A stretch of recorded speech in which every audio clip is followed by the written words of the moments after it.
The night air in the village was heavy with whispers, drifting like smoke from the mouths of those who dared to speak of her. They did not call her by name anymore, only the one who rose. Old women bent over fires spoke of her in hushed tones, their voices trembling as if afraid that even the wind might carry their words to her ears.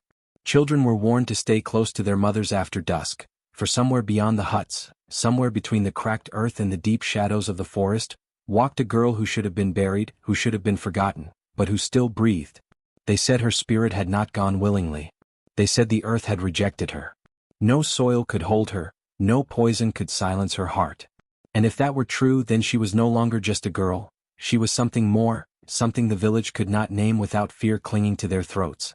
For those who remembered her face, her kindness, her laughter, the stories became unbearable. How could such purity be twisted into a tale of dread? How could a daughter who had once lit the paths with her joy return to haunt them with silence and shadows? No one whispered louder than her stepmother, though she never dared in public. In the privacy of her hut, when the moon was low and the night pressed like a weight upon her chest, the woman trembled at the thought of the child she had tried to erase. She remembered the bitter potion she had stirred with her own hands, the triumphant relief as she watched her rival collapse. She remembered the grave dug under the cover of darkness, the sound of dirt falling in muffled thuds over still limbs. She had thought it finished, that her envy had finally swallowed the light that tormented her. But light has a way of piercing even the deepest soil. Each morning since the girl's return, the stepmother felt the weight of unseen eyes. When she walked to the well, she heard faint murmurs behind her. When she sat among the other women, their glances cut her like knives. She had not only failed in her deed, she had birthed a legend that grew taller with every retelling. For what could be more frightening than a girl who drank death and spat it out? At night, when silence crept too close, the stepmother thought she could hear scratching at her door, faint as claws against wood. She imagined the girl's hands, still dirty with the soil of her grave, reaching out to claim what was owed. She would jolt awake, drenched in sweat, her heart pounding like a drum, her ears straining for a voice that never came. But the absence of that voice was worse than any scream. It was the waiting, the knowing, the unbearable truth that the one she had poisoned now walked freer than herself.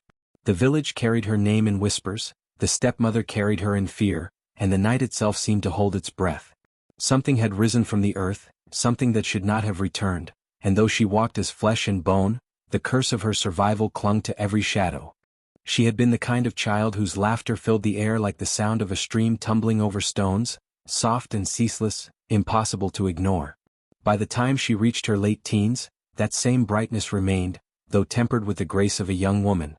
Her name was spoken with fondness by the elders and with admiration by the youth. Even those who envied her beauty could not deny the warmth of her heart. She walked barefoot through the village paths, greeting every elder with lowered eyes and every child with a smile that carried no judgment, only affection. Where she stepped, people felt lighter, as if her presence was a blessing dropped from the sky.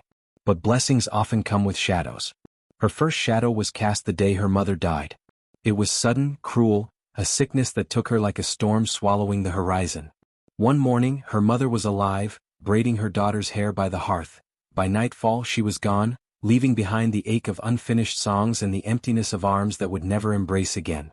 The girl wept until her voice cracked, yet even in grief she did not shut herself away. She carried water for her father, gathered wood for the fire, and sat at the edge of her bed whispering lullabies to herself, the very ones her mother had once sung. The loss made her fragile, but it also etched resilience into her young heart. Her father, a man of decent standing among the villagers, could not bear the silence that filled their hut after his wife's death. He remarried quickly, perhaps too quickly, driven more by loneliness than love. The woman he brought into their lives was striking in appearance, with sharp eyes and a smile that never quite reached them.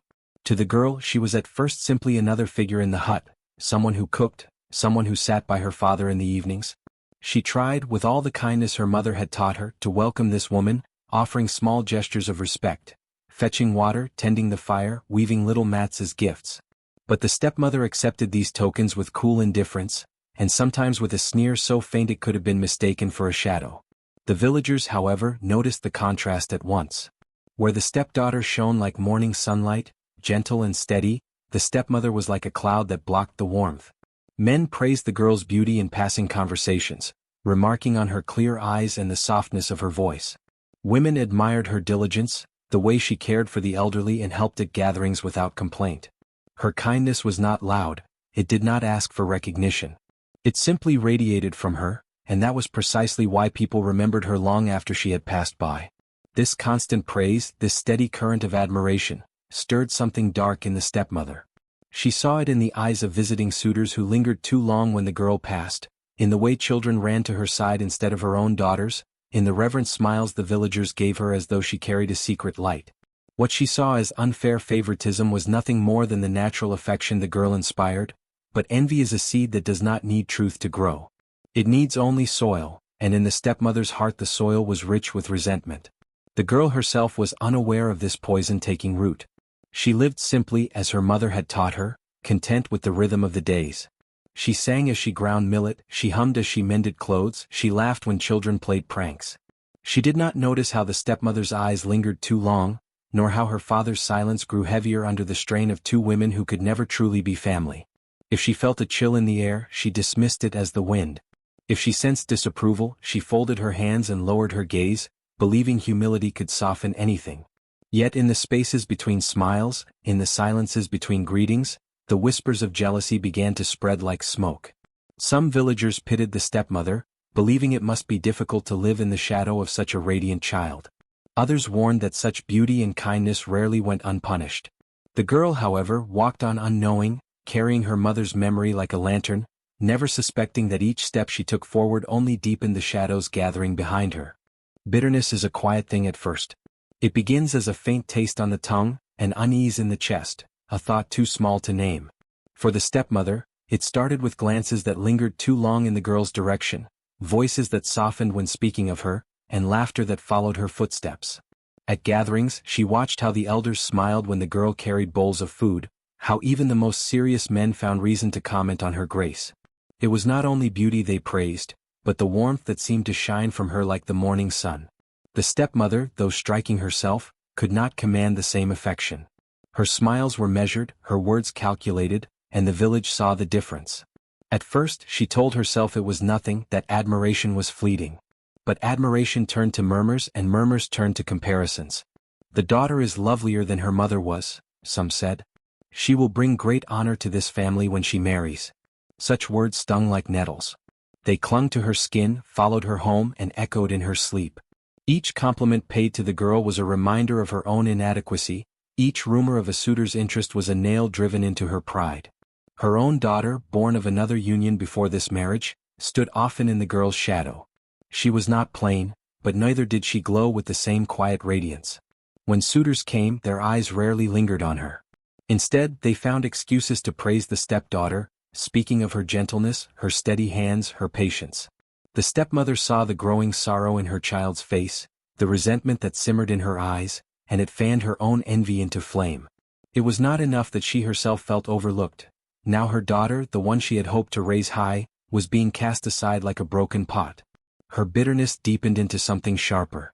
She grew curt with the girl, snapping at her for small mistakes, finding fault where none existed. A dropped cup became a symbol of carelessness, a delay in returning from the well became insolence. The girl, ever patient, lowered her eyes and accepted the scoldings without protest. Her humility only fueled the fire, for how could someone bear such treatment and still be loved? The stepmother saw that the girl's kindness was her greatest weapon, though the girl herself never wielded it as such. It was a mirror that reflected all the stepmother's darkness, making her cruelty plain to those who watched. The villagers noticed. They did not speak openly against the stepmother, but in private they muttered about her sharp tongue, her sour temper, her constant disapproval. She heard these whispers too, carried on the wind, and they pierced her deeper than any blade. What galled her most was not that people judged her harshly, but that they pitied the girl. Pity was unbearable. Pity meant weakness, and weakness was something she could not abide. It was then that her envy hardened into resolve. No longer would she waste herself on petty scoldings or half-hearted cruelties. Such things only magnified the girl's patience, painting her in brighter colors. No, if she wished to erase the shadow that haunted her, she would need to act with finality. The girl's presence had become an infection in her life, one that spread into her daughter's chances of marriage, into her own standing, into the way the village measured worth. The infection had to be cut out, burned away, silenced forever. She began to think of poisons. She had seen herbs that, when mixed in certain ways, Could still a goat's breath or cause a man to writhe in agony? She thought of powders that dissolved in broth, of roots that carried death hidden within their fibers. As these thoughts grew clearer, her fear lessened, replaced by a strange calm. Planning gave her power. It was a secret power, one no one could see in her expression as she stirred the pot at night or fetched leaves in the forest. She moved with the care of a woman weaving a net, each knot tied with patience, each thread hidden until the trap was complete. Her daughter too noticed a change. The harshness remained, but there was a new gleam in her mother's eyes, a kind of purpose she had not seen before. She did not know the full measure of it, but she felt its weight. And though envy simmered in her own heart, she hesitated. She had grown up with the girl as a companion, sometimes rival, sometimes comfort. To imagine her gone left a hollow space she could not yet fill. But the stepmother felt no such hesitation. Each day she rose with one thought: how to rid herself of the girl who cast shadows over her life. It was no longer enough to silence her laughter or dim her light. The only way forward was to extinguish it. And so the seed of envy, planted long ago, had grown into a poisonous tree. Its branches reached into every corner of her thoughts, its roots wound deep into her heart. It was only a matter of time before she harvested its fruit. The night of the festival came with a kind of anticipation that hummed in the air like the beating of drums long before the first note was struck. The village had been preparing for days, stringing garlands of woven leaves, pounding grain into flour, fattening goats for slaughter. By evening, fires blazed in every courtyard, the smell of roasted meat rising in a thick, savory cloud. Children ran in packs, their laughter chasing through the alleys, while men tuned drums and women sang old songs that fluttered above the noise like birds at dawn. The girl, radiant as ever, moved among the preparations with unhurried grace. She wore a simple dress dyed in deep earth tones, a necklace of beads that once belonged to her mother. Her hair, braided neatly, shone in the firelight. Wherever she went, hands reached out to greet her, voices called her name with warmth. She carried baskets of food, she helped stir pots, she crouched to smile at children clutching scraps of bread. To the villagers, she was the festival itself, living and breathing, the embodiment of joy and abundance. In the shadow of this light, the stepmother watched. Her smile was fixed, but behind her eyes swirled something darker than the night sky above. In her hut earlier, she had bent over a pot with careful hands, adding herbs no one else knew she had gathered. Bitter leaves, ground into a paste, dissolved in the broth of a thick stew. A pinch of dried root, tasteless but deadly, sank beneath the surface where sweetness would cover its scent. She had tested the mixture on a stray dog days before, and the memory of its spasms, its desperate gasps, gave her confidence. Tonight there would be no mistakes. She carried the pot to the gathering with the same serene grace as the other women, blending into the flurry of activity. No one suspected. Why should they? She was a wife, a mother, a hostess at a festival of joy. She ladled portions for others, but she saved the largest, most fragrant serving for her stepdaughter. The dish steamed richly, the surface shimmering with oil, its aroma carrying the sweetness of honeyed spices.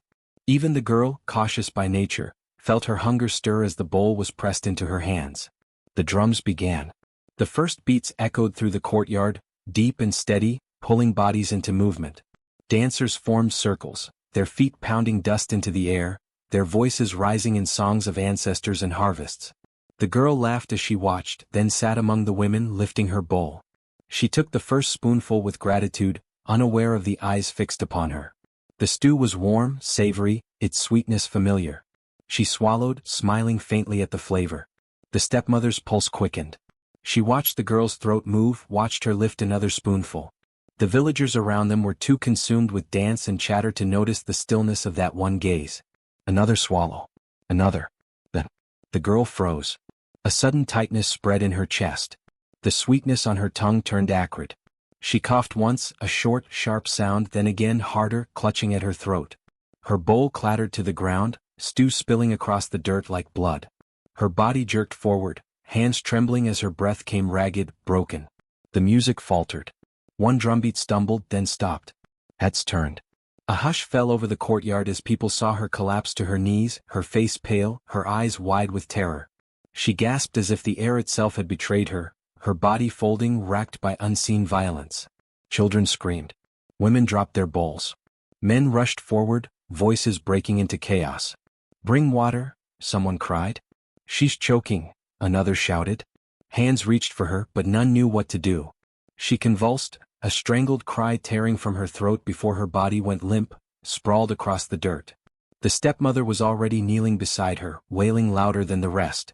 She clutched at the girl's shoulders, shaking her, crying her name as though her grief were real. Tears, feigned but convincing, streaked her face as she screamed for help. But inside, her heart was racing with triumph. The plan had worked. The light had been extinguished before their very eyes, and no one could suspect her hand in it. The villagers surrounded the fallen girl, panic thickening the air. Some shouted for the healer, others lifted her limp body, but the healer's hut was too far, and her breathing had already slowed to nothing more than a shudder. The girl's head lolled back, her lips parted, and silence spread through the gathering like a disease. "She's gone," someone whispered. The words broke the night. Cries rose like a storm, grief rolling through the crowd in waves. Women tore at their garments, men struck the earth with their fists. Children sobbed openly. The drums, abandoned, sat mute in the dust. No song could rise against the weight of this loss. The stepmother let herself be pulled back, cradling her daughter instead, who wept as though her own heart had shattered. But behind her cries, behind the trembling of her shoulders, there was a flicker in her eyes, a glimmer of victory masked by mourning. The festival fire burned low, its flames guttering as if in mourning. Where there had been joy, now there was only ruin. The girl lay motionless, her face still, her body limp. The whispers that would follow had not yet begun, but in that moment, the village felt the first stirrings of fear, the sense that something far greater than death had entered their lives. Darkness embraced her first, heavy and endless, yet not entirely void. It pulsed like a living thing, thick with whispers that curled around her ears but dissolved before she could understand them. She floated there, suspended in a silence that was not silence, a place where time had no measure. She tried to call out, to reach for something solid, but her voice came back to her as an echo from a cavern too vast to hold. Her body was gone, no weight, no breath, only her spirit adrift, trembling between what had been and what might come. Then came the sound of water. At first a drip, faint and steady, then a rush as though a river had burst its banks. She opened eyes she did not know she had and found herself standing on a shoreline of shimmering black sand. Before her stretched a river darker than night, its surface rippling with the faint reflection of countless stars. On the far bank, shadows moved, figures tall and silent, cloaked in the shapes of ancestors. She recognized some faces, blurred but familiar. Her mother's tender eyes, her grandmother's firm mouth, the stern gaze of elders she had only known through stories. They did not smile. They watched her with the weight of generations, as if measuring the strength of her soul. "You are not meant to be here," a voice whispered, not from one figure but from them all, joined into one. It was the sound of leaves rustling, of fire crackling, of earth groaning beneath roots. Not yet. She tried to step closer, but the sand held her feet like clay. The river's current hissed, rising higher, daring her to cross. She felt a pull toward it, a sweetness in the promise of rest, of an end to pain. But the voices grew louder, surrounding her like a storm. "Rise again." The words shook the air, and suddenly the river blazed. Flames leapt from its surface, turning the water into fire. She shielded her face though she had no hands, only the essence of her being. Through the flames came images, her stepmother's face twisted with triumph, the villagers' wails, the small children staring in terror as her body collapsed. She saw her father crumpled, broken, unable to speak. Rage swelled in her chest, not her rage but something older, larger, the rage of bloodlines cut short, of women silenced before their time. "Rise again," the voices demanded. Her body felt it before her mind did, the sensation of roots curling up from beneath the sand, wrapping around her legs. They were strong, alive, pulling her downward into the earth. She thought she would sink forever, but instead she burst upward, carried as though the soil itself was thrusting her out. She rose through darkness and stone until she broke into air once more. Wings, vast and gleaming, unfurled from her back, though they were made not of feathers but of light, sharp and blinding. She felt them beat once, twice, lifting her above the flames, scattering the smoke. But the wings vanished as quickly as they appeared, leaving her again on the riverbank, trembling. Her ancestors stood unmoving, yet their eyes glowed brighter. Her mother stepped forward now, her face soft and sorrowful. She reached out, not with hands but with light that brushed against her daughter's cheek. "You must endure," her mother said, her voice carrying both tenderness and command. "The poison could not take you because your spirit is not yet finished. Suffering will shape you but you will rise stronger. Remember, roots do not die when the tree is cut. They wait. They grow again." The river surged, roaring with fire and water together, and the girl felt herself being pushed backward, away from the ancestors, away from the stars. The sand crumbled beneath her and she fell into a void that swallowed light, air and sound. And then silence. Cold. Stillness. She could not move. She could not breathe. She became aware of weight pressing down on her chest, on her arms, on her face. The taste of soil filled her mouth, the scent of damp earth choked her. She realized, with a jolt of terror sharper than the poison had been, that she had been buried. Above her, muffled and faint, came the sounds of shovels scraping against dirt, of sobbing voices, of final prayers muttered by villagers who believed her gone. She tried to scream, but her voice was swallowed by the soil. She thrashed, but her limbs were heavy, stiff, as though her body still lingered between life and death. Her spirit, however, remembered the command. Rise again. She closed her eyes and imagined the river, the flames, the roots that had wrapped around her legs. She summoned them with every fragment of her will. In her mind's eye, roots pushed upward again, cracking the earth above her. Fire surged in her chest, forcing her lungs to expand. Wings, unseen but felt, beat against the coffin of soil. Her fingers twitched. Her toes curled. She clawed against the weight, nails breaking, skin tearing, until finally, faintly, the dirt shifted above her. The burial continued, oblivious. The villagers scattered the last handfuls of soil over her grave, sealing her beneath the earth. They believed it was over, that death had claimed her. But beneath their feet, her spirit burned with defiance. The girl lay in the dark, her heart slow but stubborn, her breath shallow but present. She was caught between two worlds still, yet one truth had already taken root: she was not finished. Not yet. The night was still when the earth above her began to stir. At first, it was only the faintest tremor, a loosening of soil as if a mole or worm had shifted beneath the surface. Then a hand, thin and trembling, pushed through, nails broken and caked with dirt. Fingers clawed desperately at the air until at last they grasped the open world. Slowly, painfully, the rest of her followed. She dragged herself out of the grave like a creature born of earth itself, coughing soil from her lungs, gasping at the taste of free air. Her body was frail, her skin clinging to her bones, her hair tangled and filthy. Tears streaked down her face, carving clean lines through the dirt. She collapsed on the mound of freshly turned soil, her breath ragged, her heart pounding as though it might break her ribs. The moonlight fell across her, pale and cold, and in its glow she looked less like a girl and more like something risen from another realm. For a long time she lay there, too weak to move, staring at the stars with eyes wide and hollow. The memory of the river, the fire, the voices of her ancestors still burned within her, but her body was too battered to hold that strength. Every movement ached, every breath was a battle. She whispered her mother's name, then her father's, but no one came. There was only the sound of insects buzzing in the grass and the rustle of leaves in the distance. When at last she stood, her legs shook so violently she nearly collapsed again. She staggered forward, clutching at the ground, leaving streaks of dirt on her torn dress. She dared not return to the village. What would they say if they saw her now, walking out of her own grave? Already, rumors had begun to curl through the huts like smoke. A girl who died and lived again could not be human, they whispered. She must be touched by spirits, cursed or blessed, no one could decide. Some would fall to their knees in awe, others would lift stones to cast at her.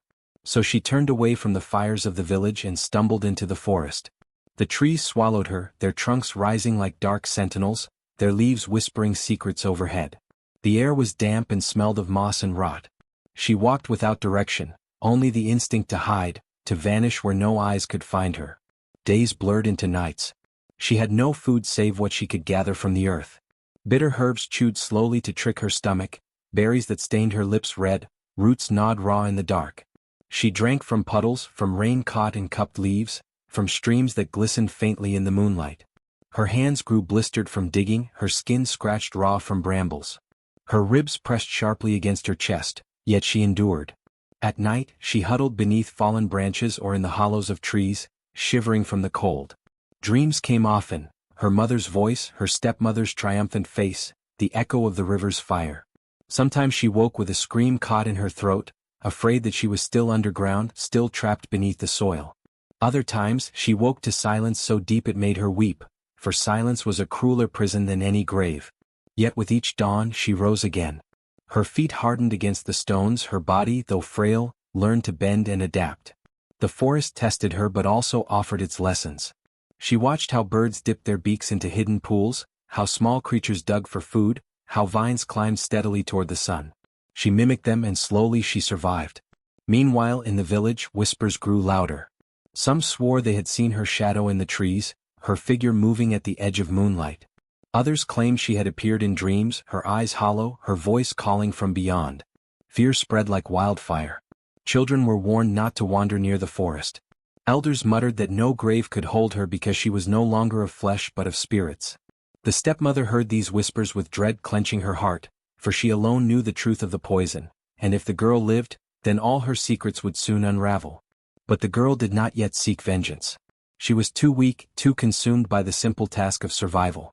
Each day she pressed on, eating leaves that made her tongue numb, sipping water cold enough to chill her bones, resting only when her body collapsed in exhaustion. She grew leaner, harder, her softness burned away by hunger and solitude.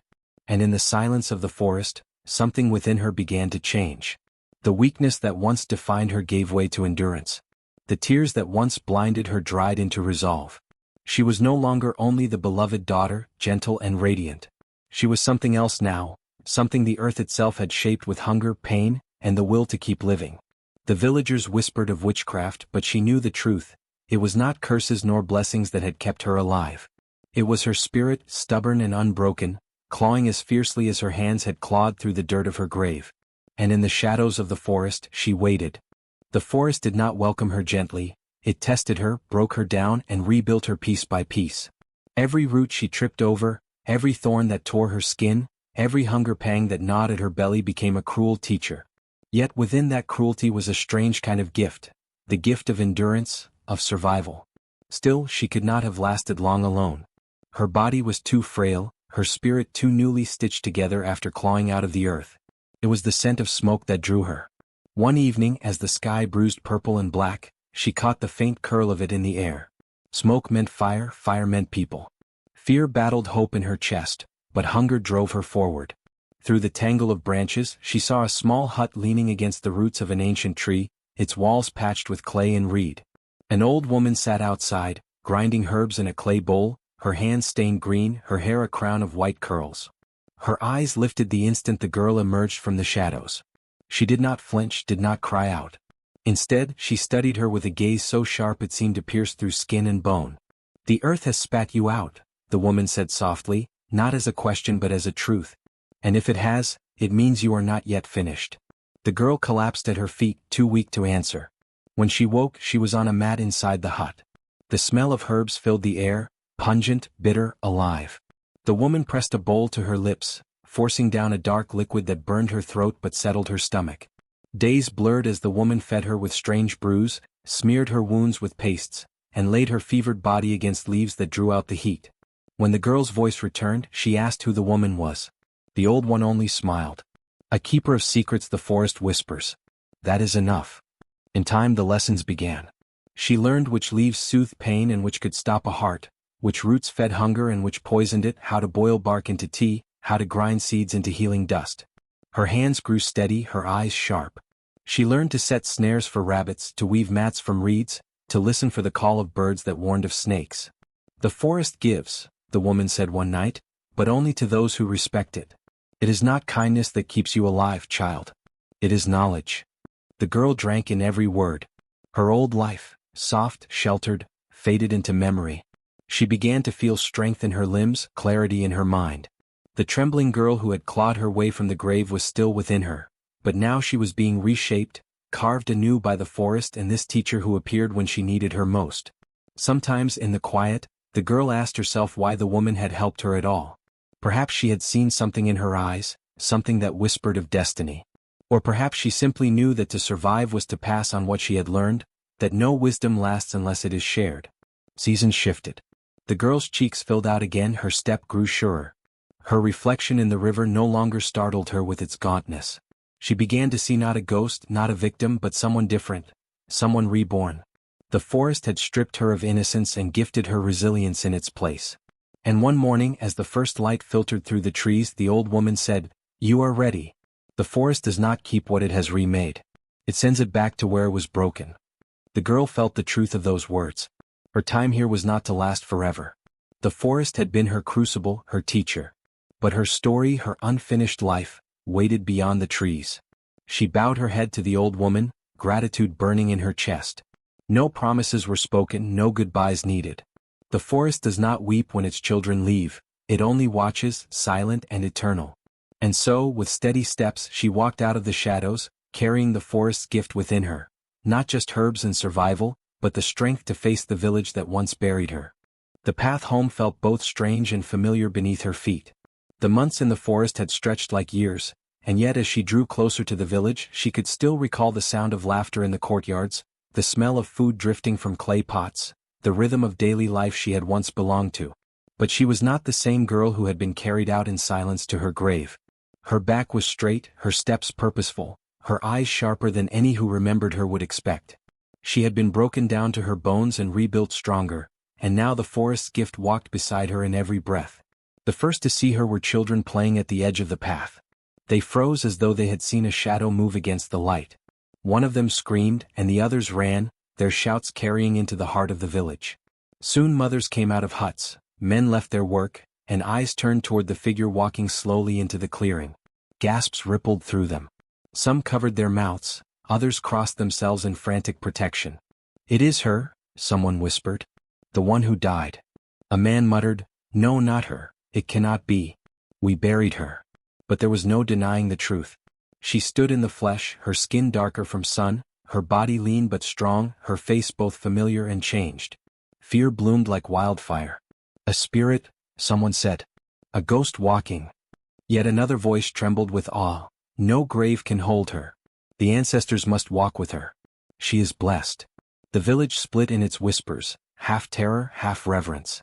She did not argue with them. She did not need to. Her silence carried more weight than any words. She walked steadily through the throng, the crowd parting around her like water around a stone. Some reached out timidly as if touching her would confirm she was real. Others fell to their knees, whispering prayers. Children hid behind their mothers, peering with wide eyes. Then her father appeared, stumbling out of his hut. His face had aged, his beard streaked with white, his body bent from the grief he had carried since her burial. When his eyes found her, he stopped breathing. His mouth opened but no sound came. He staggered forward, hands trembling, and when he reached her, he collapsed at her feet, weeping. "My daughter," he cried, clutching at her dress. "My child, my heart, you live. You live." She knelt and pulled him up, steadying him with hands that now carried the weight of her survival. His tears soaked her shoulder, and for the first time since her mother's death, she felt the warmth of being held not as a fragile girl but as someone returned, someone needed. But not all eyes held love. From across the clearing, her stepmother stood in the shadow of the doorway, frozen. Her lips parted, but no words escaped. Her hands clutched the wooden frame until her knuckles whitened. She had seen the girl's body collapse, had watched the life leave her eyes, had presided over the burial with crocodile tears. To see her stepdaughter alive now was not a miracle, it was doom made flesh.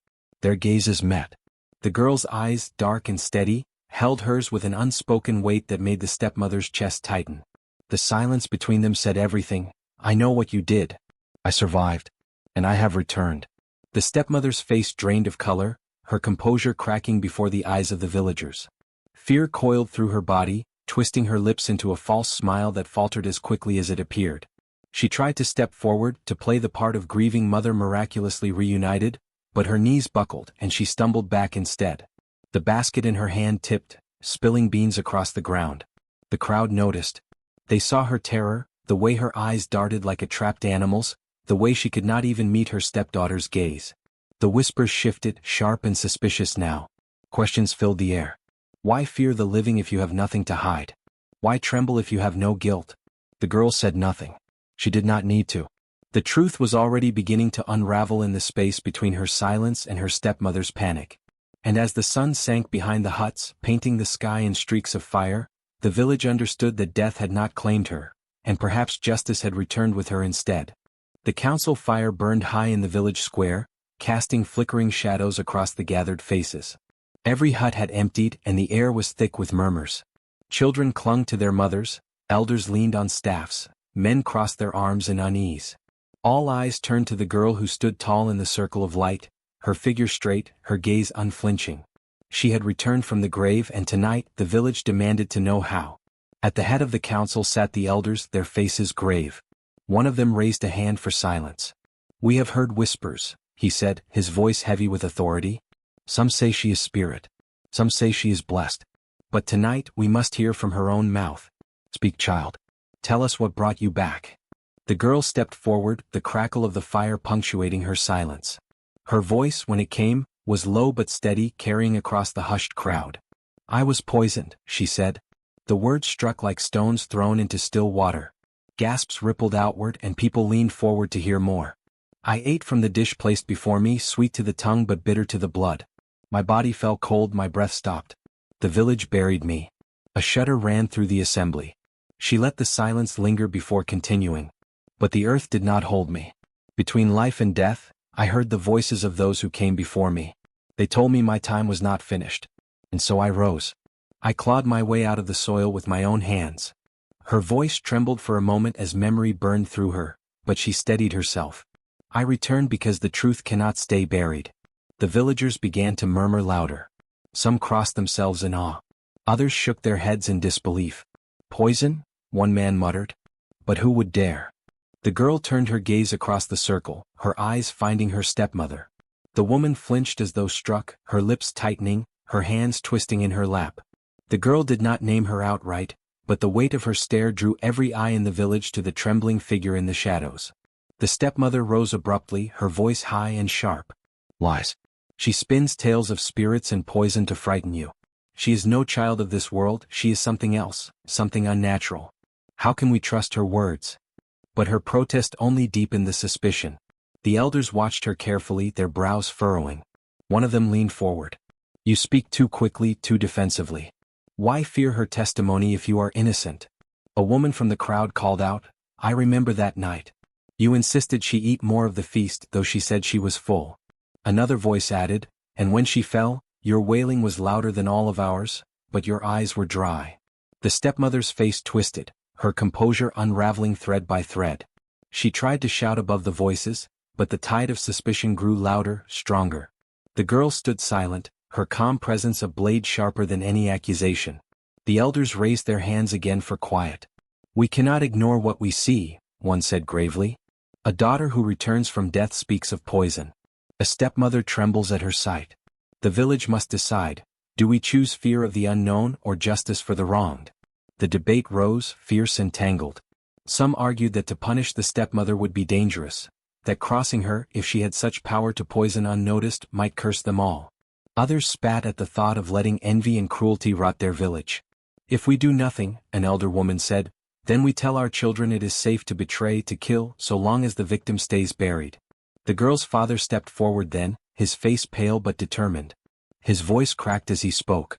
"I buried my child with my own hands. I carried the grief in my chest until it nearly killed me. Now she stands alive before us and I cannot ignore her truth. If poison took her, then poison came from my own house. And I will not share my roof with a serpent." His words cut through the noise like a blade, leaving silence in their wake. The stepmother crumpled under the weight of it all. Her protests grew wild, her words fractured, no longer the smooth lies she once wove. Her guilt spilled through every tremor, every frantic denial. The elders exchanged grim looks. At last the eldest spoke. "Envy sought to bury life, but life rose stronger. The spirits have spoken through her survival. Justice must be done." The crowd erupted, some shouting in anger at the stepmother, others chanting blessings upon the girl. The stepmother shrank back, her power dissolved, her downfall complete. She was no longer feared, no longer respected, only despised, stripped bare before all. And at the center of it all stood the girl, silent, unshaken. She had not screamed, she had not begged. She had only spoken the truth, and truth itself had been enough to destroy her enemy. The village felt different in the days that followed. The air seemed clearer, as if a weight had been lifted, though whispers still wove through the courtyards like smoke.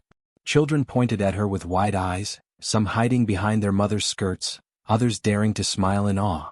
Elders watched her with solemn reverence, their gazes heavy with recognition that something more than flesh and bone stood before them. She had crossed the threshold of death and returned, and in doing so she had shed the fragility of her youth. Where once she had been the beloved daughter, cherished for her gentle heart, she now stood as something greater, a woman who had been buried, broken, remade. Her voice carried weight, her presence steadied the trembling, her silence alone silenced quarrels. Neighbors came to her with their troubles, seeking the wisdom of one who had learned survival in the forest and truth in the face of betrayal. She taught mothers which herbs soothed fevers, she showed hunters which roots eased hunger on long journeys, she calmed crying children with stories of the ancestors' voices. Even those who once doubted her now leaned on her strength. They called her blessed, chosen, a daughter of the spirits. But she did not bask in their awe. She wore their reverence lightly, not as a crown but as a mantle, something to carry with humility. For she knew what it meant to be powerless and she knew the cost of survival. Her wisdom was not born of pride but of scars. Her father walked taller now, his shoulders no longer bowed under grief. Wherever he went, he boasted softly, "This is my daughter, the one who returned." Yet he too knew she was no longer only his child. She belonged to the village now, to the stories whispered at firesides, to the lessons parents would pass to their children. That cruelty can wound but cannot always triumph, that envy burns itself to ash in the end. As for the stepmother, her name became a curse, spoken only in warning. Stripped of respect, she lingered at the edge of the village, a shadow of her former self. Her eyes darted like a trapped animal's, her voice sharp and brittle. But no one feared her now. The envy that once festered in her heart had withered into something pitiful.